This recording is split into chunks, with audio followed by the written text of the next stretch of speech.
Well, I can't sleep, so I might as well tell you what happened, in case you like hearing messed up stuff. A few months ago, a buddy of mine closed on a big house right on the outskirts of town. A multi-million-dollar affair, custom built in the 80s. We'd teepeed it for Halloween one year back when we were both kids from broke families. Now, my friend is rich and buying it as a second home. I do carpentry, so he called me up to have a look around before he pulled the trigger. I walked around inside and out, told him everything seemed to be in ship-shape condition, not even a hint of mold or rot, and the guts were all nicely oiled. The old guy who lived and croaked there had kept up with every little detail. "What about that one room?" asked Evan. I knew what he was talking about without further elaboration. There were 4 bedrooms and 4 baths, not counting a finished basement, a kitchen, living room, study, laundry room, a bunch of closets, etc., etc. Everything you'd expect to find in a house like that, all with the highest levels of finishes. And then there was that one weird room. It was down at the end of the hall, on the 2nd floor. It seemed like maybe it was intended to be another bedroom. But once you went in there, you saw that it was tiled in white from floor to wall to ceiling. So then, maybe you thought it was supposed to be a spa room, or something like that. But there were no fixtures, or any place for fixtures. There was a single electrical outlet and a single small hole in one of the wall tiles. Well, I don't know what the hell that's about, I admitted. Never saw anything quite like it. Yeah, it's bizarre. The guy's daughter said that it was just like this machine in here, with a tube going into the wall. They got rid of it before they listed the house. I wonder what it was all about. I shrugged. I can hardly keep up with stuff these days. They've got refrigerators that you can watch TV on now. Next, they'll have robots that sit submerged in your toilet, and then pop up and wipe your butt when you're done going to the bathroom. So who knows? Anyway, putting aside that crazy room, the place looks great. Literally nothing needs to be done, unless you want new paint, cabinets, so forth. But honestly, everything looks very tastefully done. It's a real turnkey house if you ask me. I agree, but that room just, I don't know. I'd want to do something with it, so put that on your radar, because I think I'm going to pull the trigger on this and start brainstorming on what we can do with it. The answer we came up with was to knock down a wall and open up one of the smaller bedrooms into a second master bedroom, adding a few windows along the way since the room faced the south. Working alone, I figured the project would take me a couple of months, and I like those kind of projects where I could settle in and not have to constantly go from job to job, packing up my tools every day and getting acquainted with a whole new site, with a whole new set of headaches. Still, my enthusiasm died the first day on the job. There was just something goddamn creepy about that room, with all those clean white tiles covering every square inch. It felt like something that you'd see in an insane asylum, instead of a house where people lived. My first order of business was to get rid of those tiles. It took a couple of days to peel them off and haul them outside. Then, the room started to feel more like a construction site, rather than an unfathomable mystery. I had something I could work with. Breaking through the wall to the adjoining bedroom would happen near the end of the project, so we could keep dust from spreading around the house as long as possible. Well, before that, I had to tear off all the old drywall, which wasn't worth salvaging after stripping the tiles and taking it down to the framing. Then, cut new openings for the windows and get those installed. I'll never forget the day I started tearing off the drywall for as long as I live, and no matter how drunk I get. I started with the exterior wall, where the windows would go. Getting started was always fun. You just take your hammer and smash it wildly into the wall, then start yanking. So that's what I did, pulling off chunks of sheetrock and tossing them onto the tarp in the middle of the room.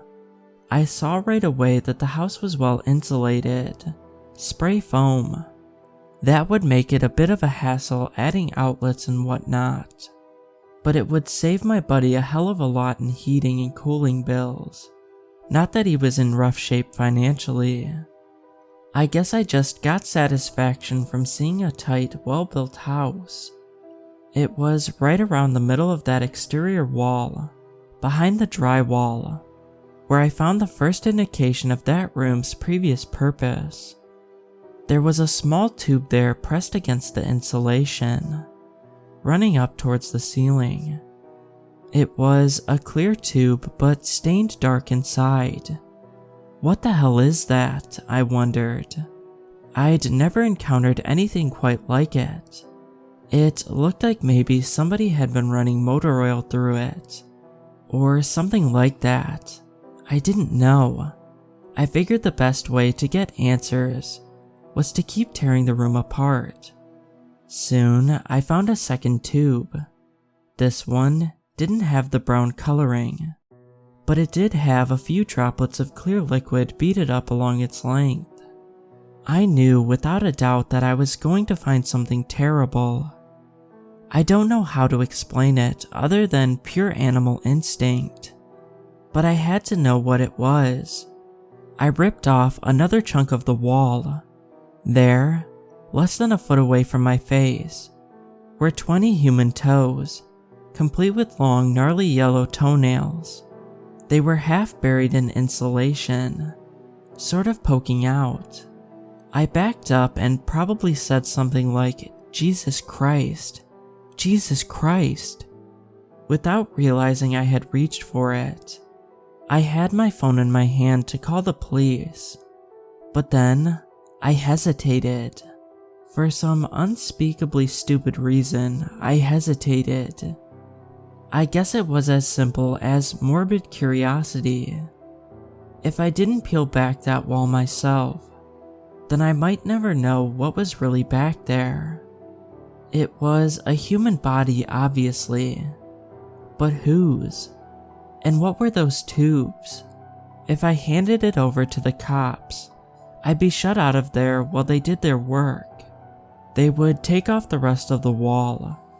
Maybe they wouldn't tell the public what was back there for months, or years, or ever. I had to know. For whatever goddamn reason or non-reason, I had to know. I wiggled another section of drywall loose, gently now, trying to take as big a piece as I could intact. I got about half a sheet loose 4x4. Now I knew a lot more, or maybe a lot less. I took off my respirator and puked. It was a woman. I could figure that much. She was naked. I saw now where the tubes led. The stained one into her stomach, and the other one into her private area. Jesus Christ. Both were to go to the bathroom. But what?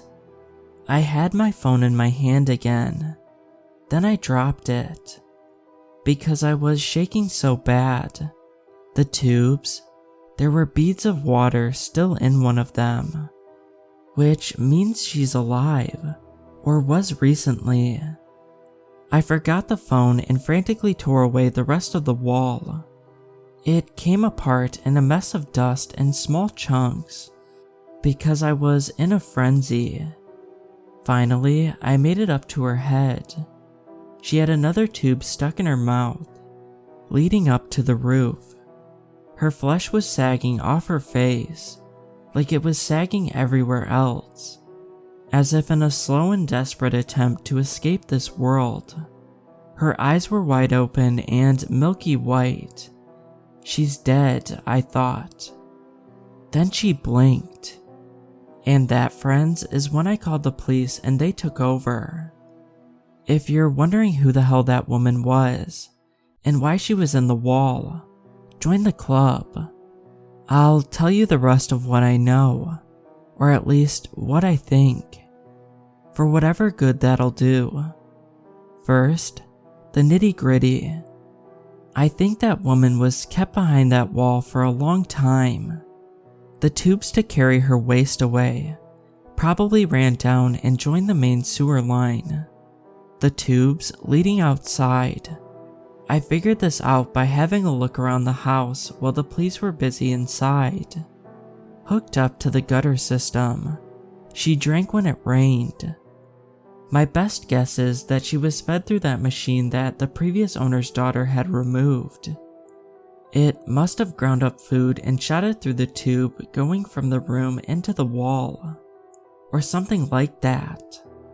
I haven't spoken to the daughter, and I don't intend to, but she almost certainly didn't know what the hell she had removed from the house, and if I'm right, that means the woman in the wall hadn't had any food in months, unless by some chance an ant had crawled down her throat. As for the man who'd owned the house before my friend bought it, he was just some guy, a well-off guy, a guy who owned several businesses around town, and was always a part of this and that event, and the Chamber of Commerce and all that. Outwardly, a very respectable citizen, but inwardly, a demon. Assuming he was the one who put the woman in the wall, I don't even know that part of it. If he did, then he would have had to hook all of that stuff up himself.